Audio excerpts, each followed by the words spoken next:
Good morning. Today's March 31st, and welcome to Between Two Guitars. I'm your host, Merrill Needham. We got a lot of great stuff for you today, so definitely hope you stick with us throughout the show. As always, if you like what you're seeing and hearing, we're talking about rock and roll. Hit that like button, hit the subscribe button. The more subscribers that I can get, the more we can do with the channel. Anyway, I want to go ahead and start because we got some really cool stuff to talk about. But the one thing I want to bring up first is some sad news. As many of you know, Foo Fighters drummer Taylor Hawkins passed away on Friday at the age of 50. He was found in his hotel room after complaining of chest pains.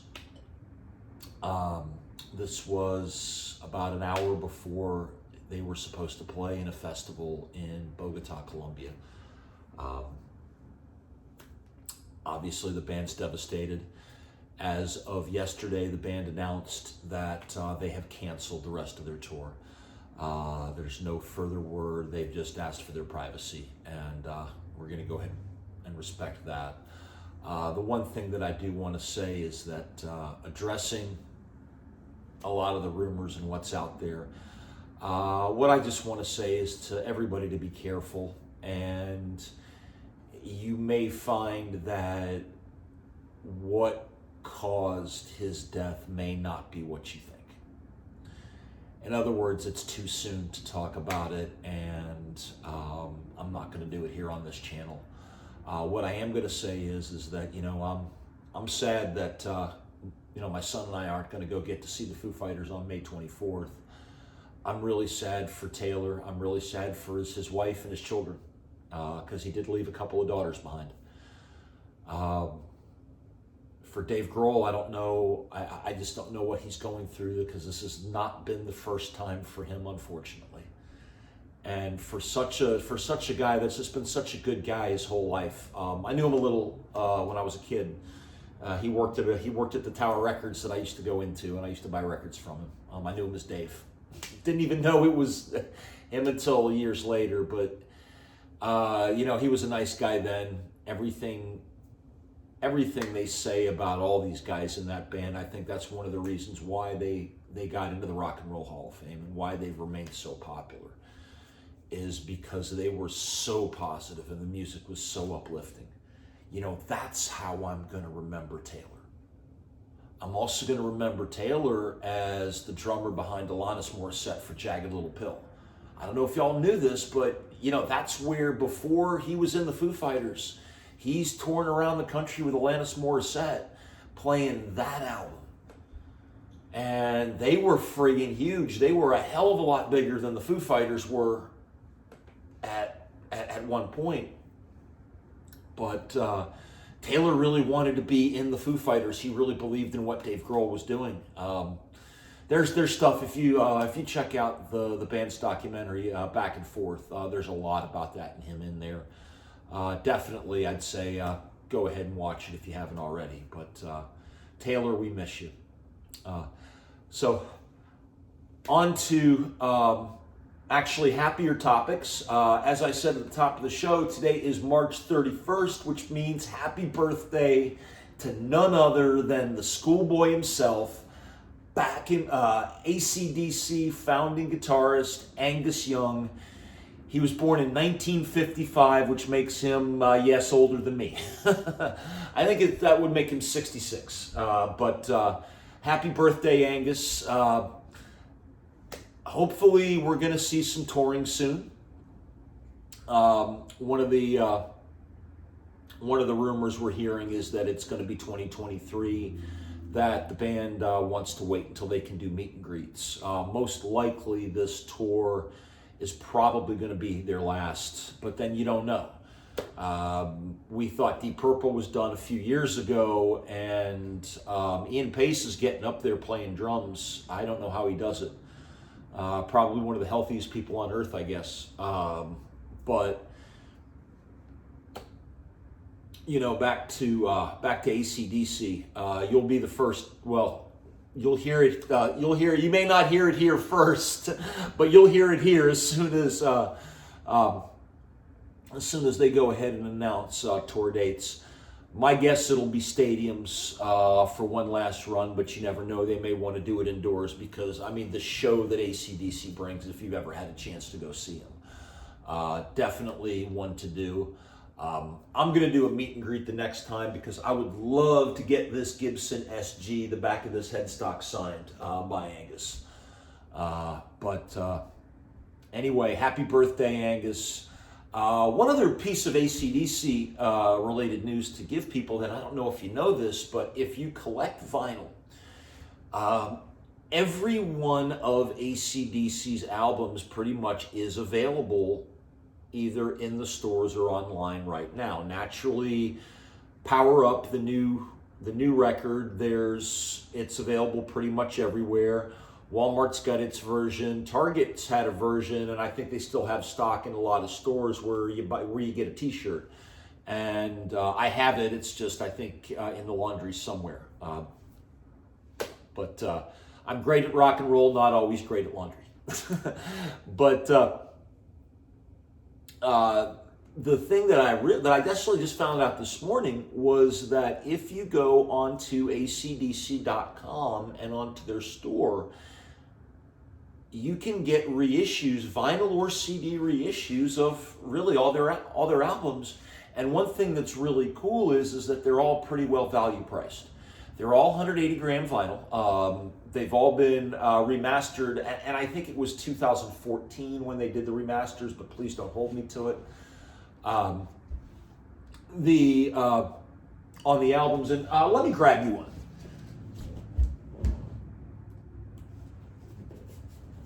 Here's an example of a reissue of The Razor's Edge, which is actually available right now on their website, acdc.com, for $21. I think you can also get it on Amazon, but I've found that their website has better stock.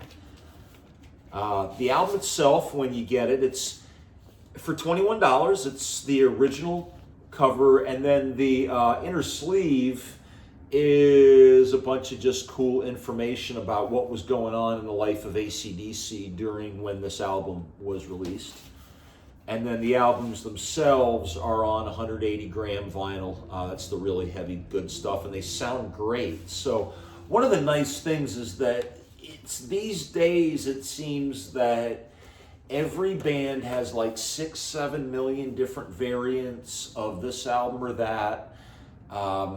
They're either not releasing them or they can't because they weren't able to, and now with stock being what there is, it's nice to know that a band like AC/DC that is so well loved by so many, including myself, that you can get pretty much all of their albums. And now that I know that, I'm good with all the Bon Scott era stuff, but I'm missing stuff like Flick of the Switch and Fly on the Wall and Blow Up Your Video. AC/DC Live, which I actually, when that first released was when I was at RIT, and I used to annoy the shit out of my roommates and my fraternity brothers with that thing, just playing live AC/DC constantly. But that album's finally out and available, so I'm going to be collecting some AC/DC here soon. But yeah, if you go to acdc.com, here in the Charlotte area, there's copies of AC/DC Live on vinyl at the Guitar Center in Pineville. But and then speaking of guitars, and I think this is really cool because about a month ago here on this channel, we talked about an Epiphone version of this. But on Tuesday, Gibson dropped their Adam Jones Silver Burst Les Paul Standard from the Gibson USA collection. So this isn't an Epiphone guitar, as we know one is coming at some point, and it's not the custom shop versions, there were two custom shop versions that were released in very limited quantities over in 2021 and 2020. They both sold out really within minutes. And you're seeing these guitars upwards of $20,000 on Reverb right now. What's coming is what looks like kind of like what they're doing with most of the Slash models.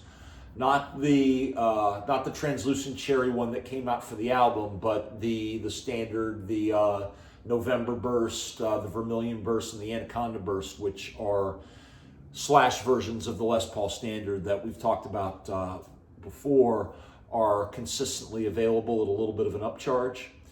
This is going to be the same thing. So the guitar itself is $3,000. Now, it's all sold out right now on Gibson's website. I haven't checked Sweetwater yet.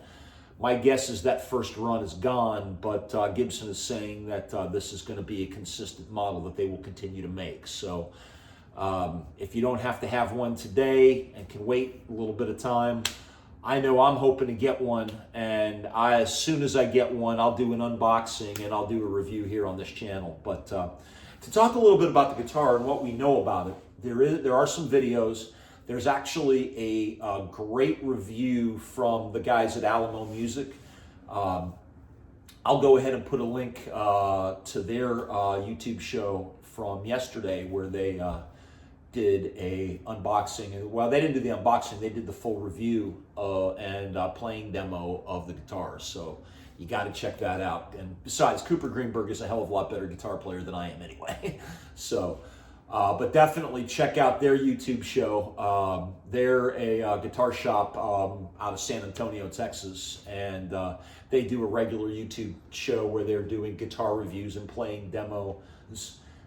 They can play better than I can and have a lot better stock than I do, so I'm going to leave that to them. I'll just talk about the guitars. But back to the Adam Jones Les Paul Standard. It's a $300 upcharge from the regular Les Paul Standard 50s and 60s from their original collection, like this one here. This is the Les Paul Standard 50s Tobacco Burst. Brand new, this guitar is $2,699, and the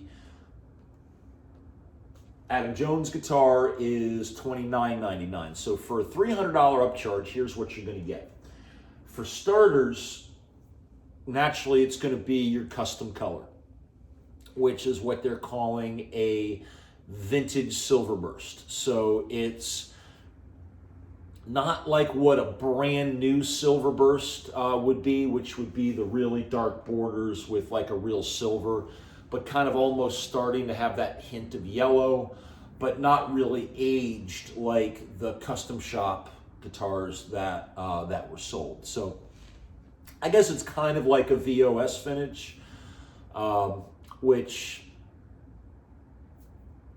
stands for Vintage Original Standard for those people that aren't guitar players and or more specifically guitar nerds. So you get the nicer color.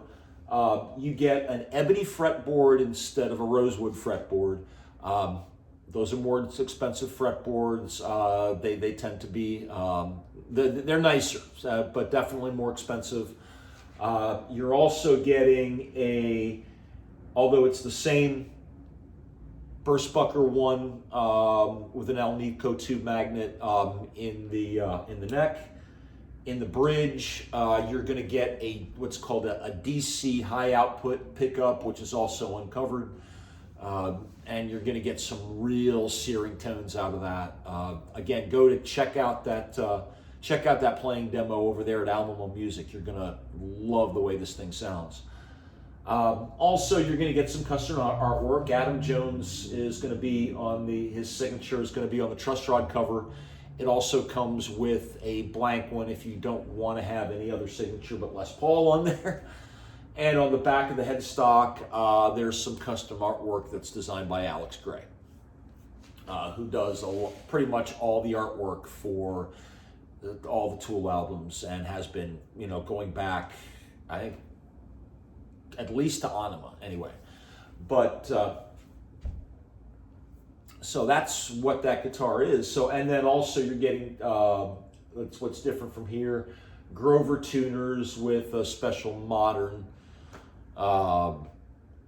chrome tuning pegs, so they look a little different there. And the neck is a 70s rounded, and I don't know how it's gonna feel, I'm sorry, compared to my 50s. Myself, I tend to like the bigger necks. So it's going to have a slightly different neck. You're going to have some different tones out of it. It's a beautiful looking guitar. Gibson's also released a video with Adam Jones with the guitar that I'm going to go ahead and put in the over in the description as well for you guys to check out. But great guitar. It's going to be $2,999. You can get it either direct from Gibson. You can go to the Gibson Garage, or you can get them wherever you go at any authorized Gibson dealers, places like Guitar Center or Sweetwater Online, or if you want to take the drive out to Casino Guitars, a little bit closer out to the Raleigh area. I'll put a link to them as well. They've got a great YouTube channel as well, and have a great guitar shop here in the state of North Carolina. But definitely check those guitars out. It's just another one of the things that Gibson's doing that I love. That's showing why it looks like that they're going to be continue to be successful for quite some time. So between now and our next show, we've got a pretty big concert here coming in Charlotte. This coming Wednesday, April 6th, you're going to see the Young Guns Tour featuring Mammoth WVH, that's Wolfgang Van Halen, Eddie Van Halen's son, and Dirty Honey, which is a band that I've been singing their praises here on this channel since the beginning, featuring their new guitar player, John Nato, who I think is the best new guitar player out on the circuit right now. They're calling the tour the Young Guns Tour, and it's a co-headline deal. They're flipping opening headlining slots from show to show. My guess is that Dirty Honey is going to get the headline slot here in Charlotte, since they've played here a few times before and have kind of built up a little bit of a following.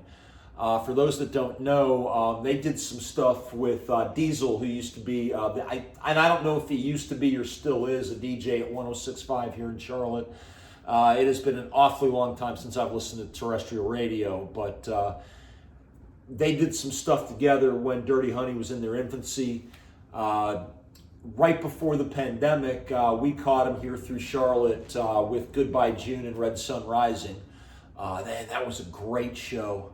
And then last fall, and I've talked about it before as well, Dirty Honey played those dates with the Black Crowes, and man, they just did a fantastic job. Going back, instead of seeing them up on the bigger stage, now back in the club stage, but instead of being the first band, which is what they were when I saw them at the Underground, which is the smaller club in that whole Fillmore Live Nation complex out there at the Music Factory.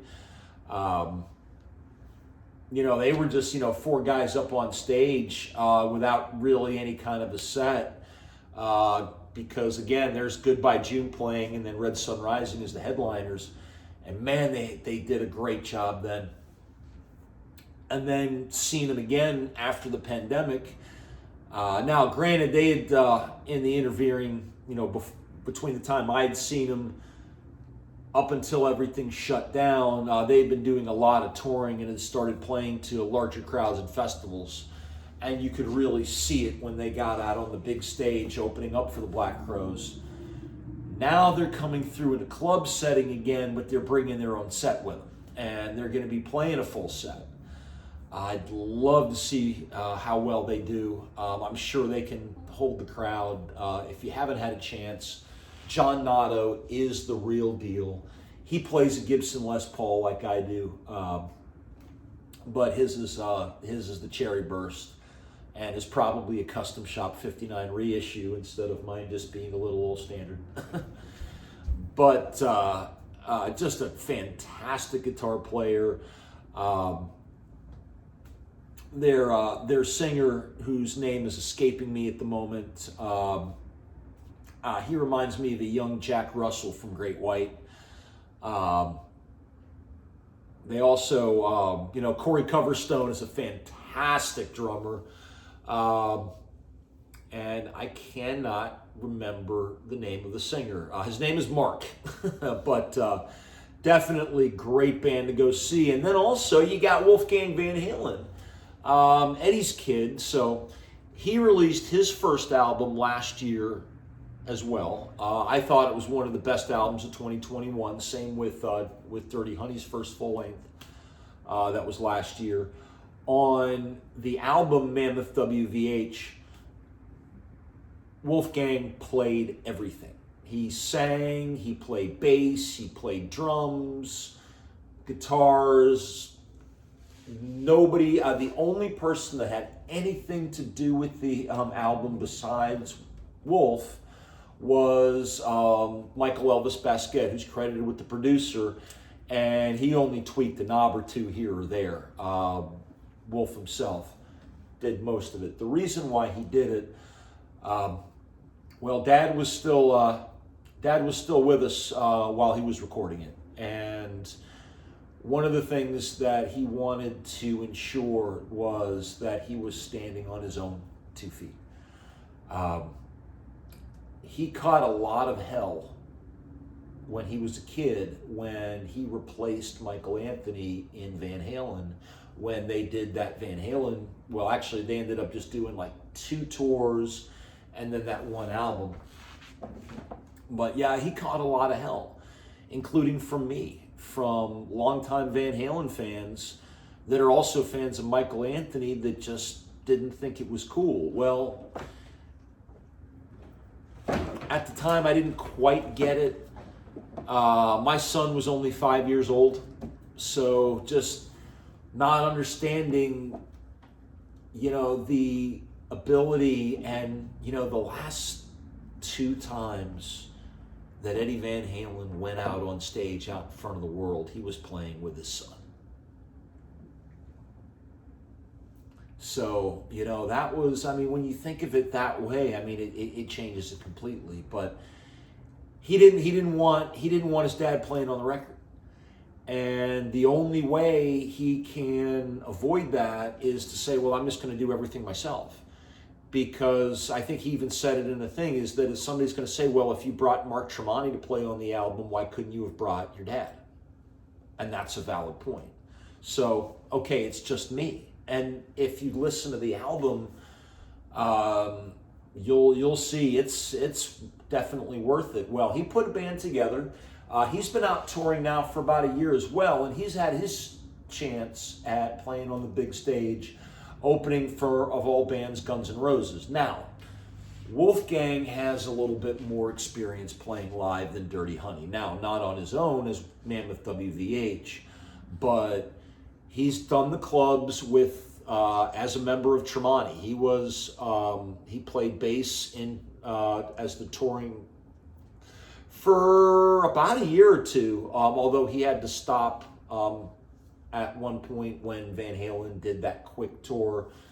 That was I think 2017, I want to say. God, it's been a while, but so he's played arenas and stadiums around the world with Van Halen. He's played clubs with Tremonti. He's played stadiums with opening for Guns N' Roses. Now he's doing clubs with his own thing with Dirty Honey. I think this is going to be a great, great concert to go see, both bands. With both albums, I've had them each for about a year, and they're in constant rotation. Great rock and roll. So if you haven't heard it yet, the album's called Dirty Honey.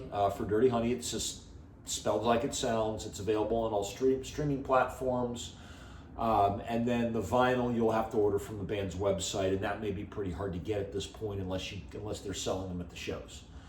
Mammoth WVH records are available everywhere. You can get them at Target, you can get them at Walmart, and then you can get them on the band's website and at Amazon.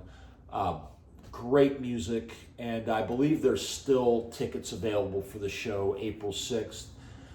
This is what they're saying is they're requiring proof of vaccination and all of that. I will say this, is that it happened at the Slash show and they didn't check any of that. For what it's worth, that's what That's how it was in my show that we went to. And otherwise, we've come to the end of the show. I hope you liked it. And again, as always, Gene, you don't know what you're saying. Rock and roll ain't dead. Good night, everybody.